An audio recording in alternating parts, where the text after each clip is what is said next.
Ladies and gentlemen, Zohran Mamdani has a favorite congressional candidate. New York, we know anything's possible with a great team. I'm Brad Lander, and I'll block billionaires from buying our elections.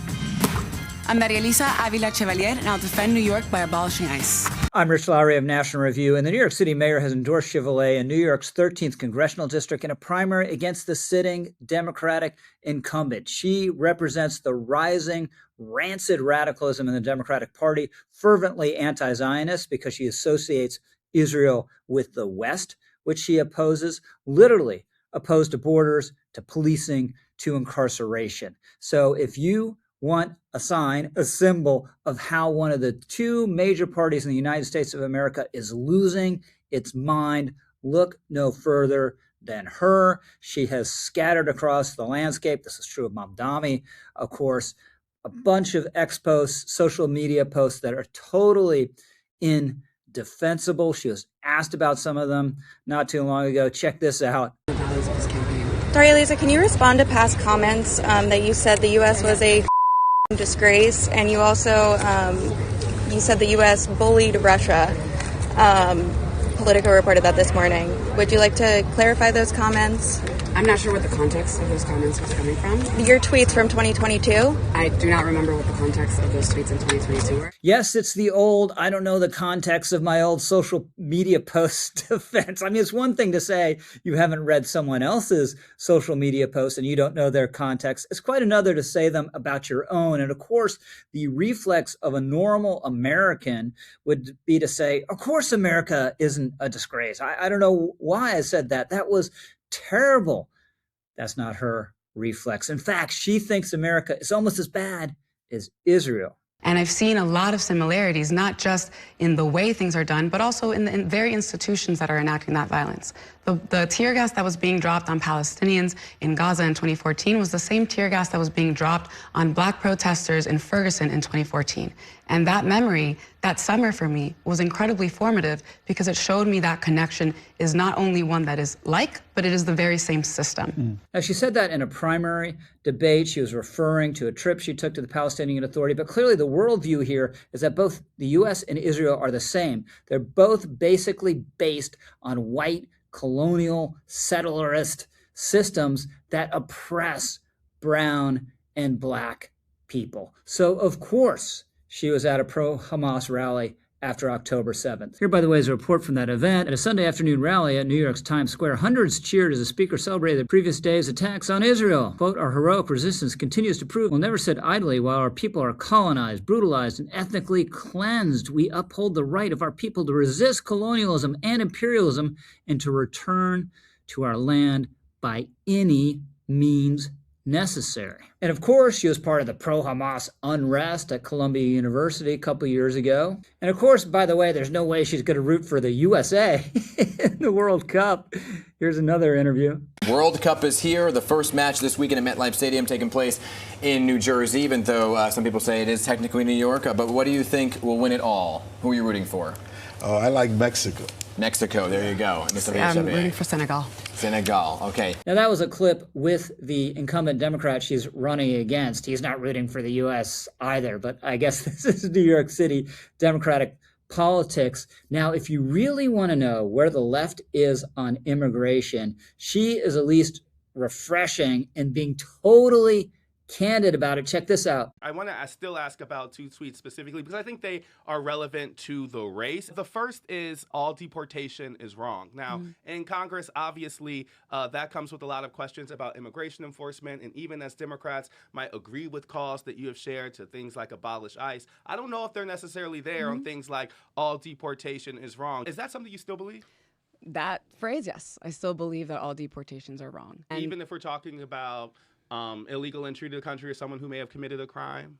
So when we're talking about things like illegal entry, we're actually talking about administrative laws, right? We're not talking about criminal law. Let me concede the question of people who have not committed a crime, because I think that that's not really the question at hand.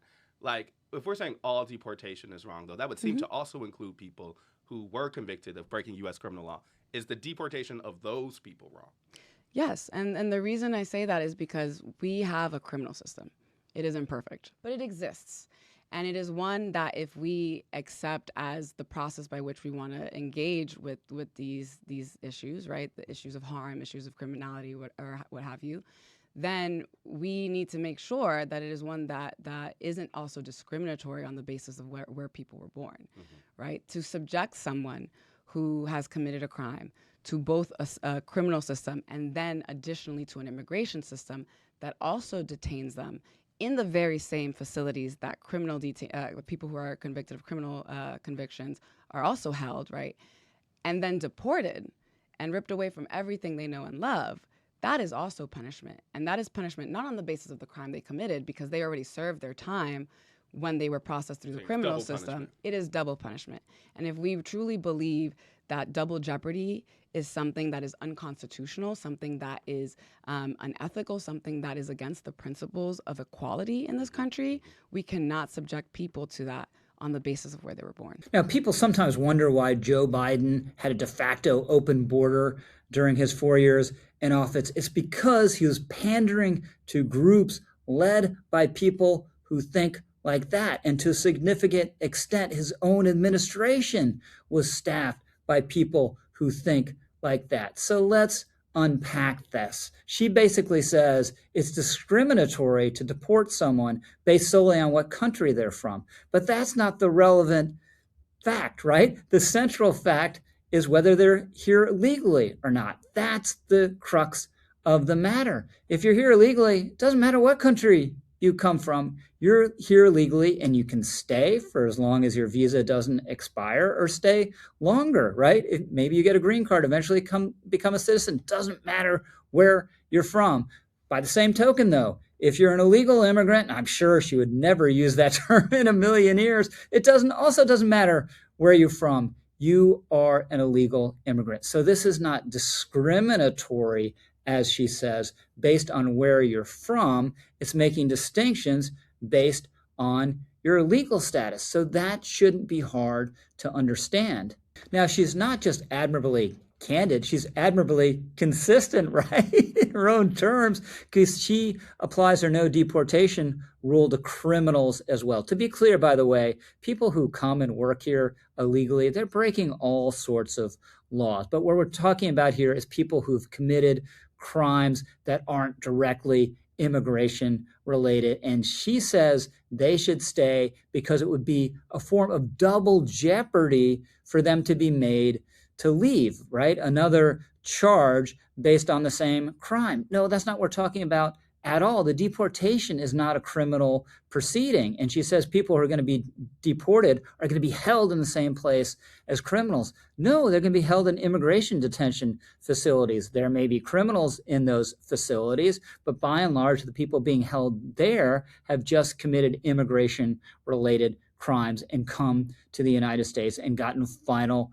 orders of removal. So this is an insane way of looking at immigration, but it is at the foundation of where the Democratic Party is on this issue. Now, if you think that's crazy, wait and see what she says about the criminal justice system. She recently sat down for a session with New York journalists who asked her about a murder case. Here's some of it. What should happen to somebody who's killed somebody else? I mean, I went to a sentencing last week. A man killed another man, didn't know the person, just sitting on a stoop, got an 18-year prison sentence. Should that person not go to prison? And what should happen instead?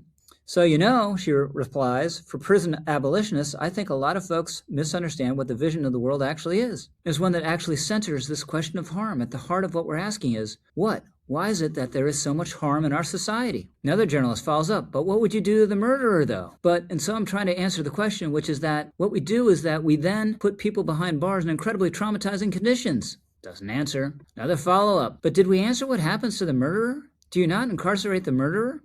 Again, I'm talking about this question between the distance between the world we want to see and the world that we're at. Again, doesn't answer. Yet another follow-up, but can you get a little less abstract? Like she was watching a jury vote on the guy's guilty. Should he be sentenced or not? Well, this is what I'm saying, is that when that happens, and as someone who has sat in so many courtrooms, to me, all of that's tragic. The fact that the murder happened is tragic. The fact that there was a circumstance in which that could even come to pass is tragic. And all that is a reflection of systems that allowed that circumstance to be possible. And so, I've always focused my attention on how do we create systems where that's not even the possibility. Systems is such a terrible word when it's used by the left. It's used to smear how institutions in the United States work. Now look, the tragedy, we don't know exactly what happened in this case the journalist was talking about, but the tragedy is that a person sitting on their stoop was murdered, apparently in cold blood. And you know who did it? A system didn't do it. The perpetrator did it because he's cruel, because he's hateful, because he doesn't value human life, because he has zero impulse control.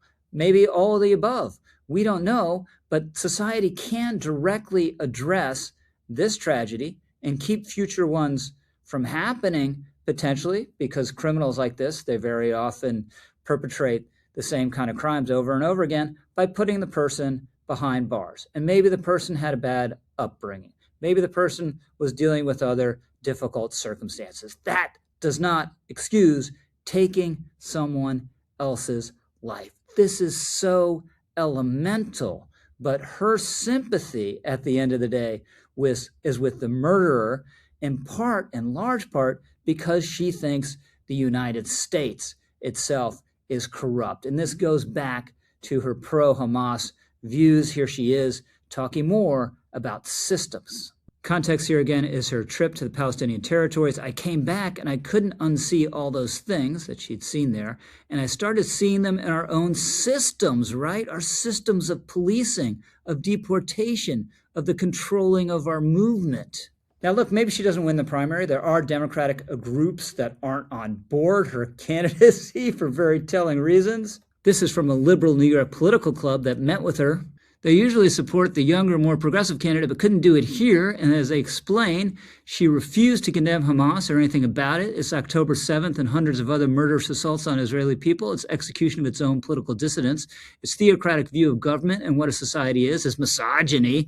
It's homophobia. It's racism. These statements about her positions are not mere rumor. At our own endorsement meeting, when asked to condemn Hamas and its October 7th attacks, she point-blank refused, turning the question into yet another attack on Israel. That's great. Let's hope we see more of that. But there's no doubt that this candidacy represents where the energy in the Democratic Party is. It is a Democratic Party that is increasingly anti-Western and hostile to the United States as it's currently constituted. Hey, by the way, comment, like, subscribe. I promise you won't regret it. I'm Rich Lowry, over and out.